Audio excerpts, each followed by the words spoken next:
Research and development for tomorrow's weapons. This is the mission of the Naval Ordnance Laboratory. In this task, scientific photography is an important tool of analysis. Its techniques are the product of more than 90 years of development. They go back to faded photographs like these. For here, on a California racetrack in 1872, sequence photography was born. It started with Muybridge. Discovery begins with observation. The scientist studies forms, movement, patterns, the commonplace with the unusual. With the invention of photography, investigators saw a means of recording data from the fleeting world of events to isolate segments of time for study and analysis. It was Edward Muybridge, photographer extraordinary, who made the basic, essential contribution. Using wet plates and the cumbersome equipment of his day, Muybridge undertook studies of animal motion. At a racetrack near Palo Alto, he set 24 cameras in a row and devised an effective tripping mechanism. The result, these sequence photographs of a moving horse and rider. The science of photographic motion analysis was off to a galloping start. Muybridge's studies of human and animal motion were classics. They were soon followed by others. Thomas Edison's time-lapse photographs of 1904 used the technique in reverse. Hours were compressed into seconds to reveal the unfolding of a blossom. The growth of crystals received Edison's attention in another time-lapse sequence photographed in 1914. Today, scientists use the same technique to show the slow growth of flame crystals. The elaborate equipment of today, adapted to a variety of special purposes, finds many uses outside scientific research. From measuring the velocity of a golf swing to advertising how well a certain article of clothing will stay with the wearer. But in the design and testing of modern weapons, as in other tasks of science and engineering, photography remains of crucial importance.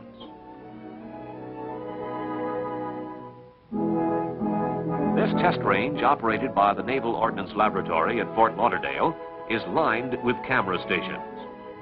The method invented by Muybridge is applied to another kind of subject, photography of missiles plunging at supersonic speeds.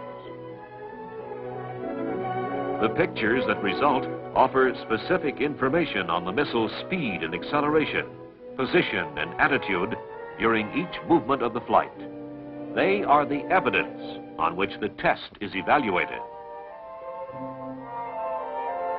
These airdrop tests are also tracked with the shoulder mount camera constructed at the laboratory. The camera follows the missile from drop to impact, revealing every detail in the sequence. These shoulder mounts, developed over a period of 20 years, illustrate one of NOL's contributions to progress in scientific photography. Photographic services at the laboratory have dimensions that Muybridge could not have foreseen. But amid the preparations for this underwater test, the purpose of one piece of equipment would be familiar. The sequence programmer is a direct descendant of the electromagnetic exposing motor that Muybridge built for his experiments. Both machines serve to synchronize the camera to the event.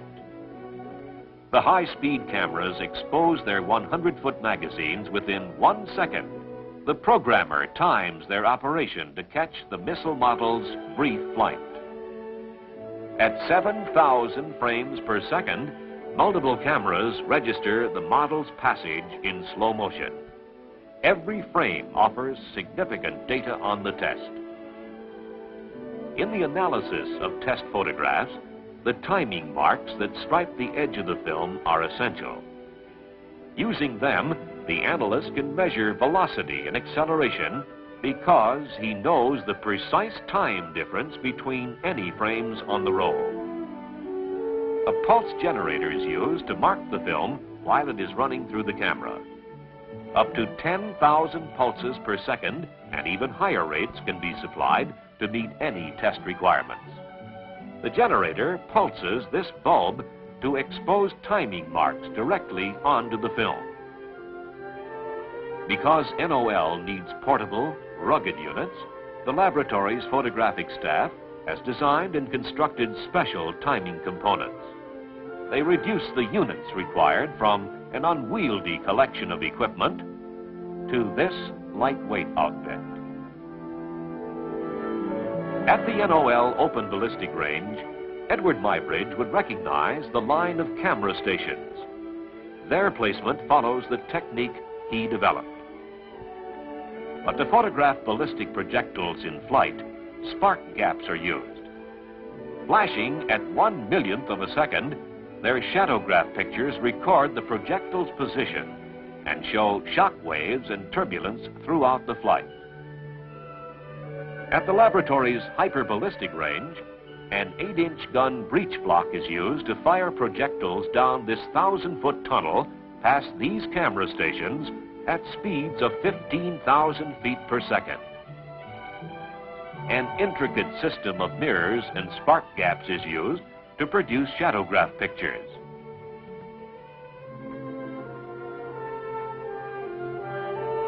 In the darkroom, the developed plate shows a clear image of this nose cone configuration caught at an exposure of 1/2,000,000th of a second. Schlieren photography, another technique, reveals minute differences in atmospheric density. This system complements the shadowgraph by uncovering different aspects of the same phenomena. Its sensitivity is due to this complex optical system, employing delicate knife edges. The smallest atmospheric disturbance in the subject field is registered as a pattern of refraction on the photographic plate.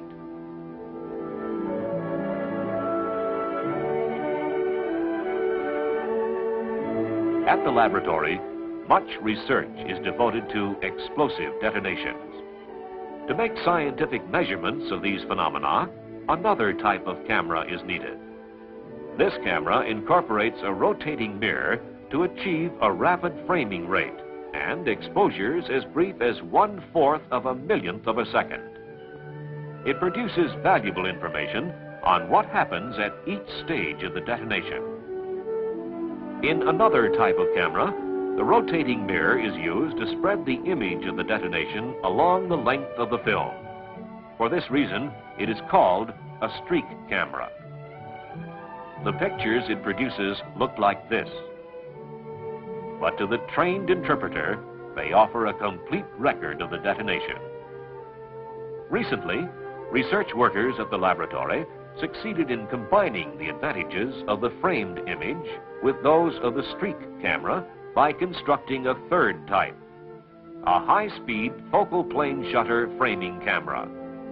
This complex instrument offers complete coverage of the event through 6 focal plane shutters, together with greater optical efficiency and shorter exposures, as brief as 1/50th of a millionth of a second. Now, let's see how some of these photographic techniques serve the investigator. This project tested the safety limits of a nuclear reactor. The scientist will have to rely on photography to chart the movement of this weighted plug. The laboratory's photographic engineers study the test specifications to outline methods of coverage and their equipment needs. They calibrate the lenses to be used for focal length and optical center. They have surveyed into position the camera stations and the stadia tower that serves as a reference point for measurements. In all, 7 cameras will observe the ejection of the plug. On a 50-foot tower are 2 35mm cameras. High-speed 16mm cameras are fixed on this 30-foot tower. The sequence programmer links all of this photographic equipment to the control room. Here, as the test begins, one button sets in motion a complex series of events. The ram that carries the explosive charge begins its journey upward. Within a few seconds, it trips a switch that turns on high-intensity lights and starts the 35mm cameras. Next, the ram locks itself, starting the 16mm cameras and detonating the explosive. The test is over, but the movement of the plug has been recorded by 7 cameras at speeds ranging from 24 to 6,000 frames per second. Meanwhile, the oscilloscope cameras have recorded the pressure time curve inside the test vessel. In this one experiment, a battery of modern photographic techniques has served the cause of investigation.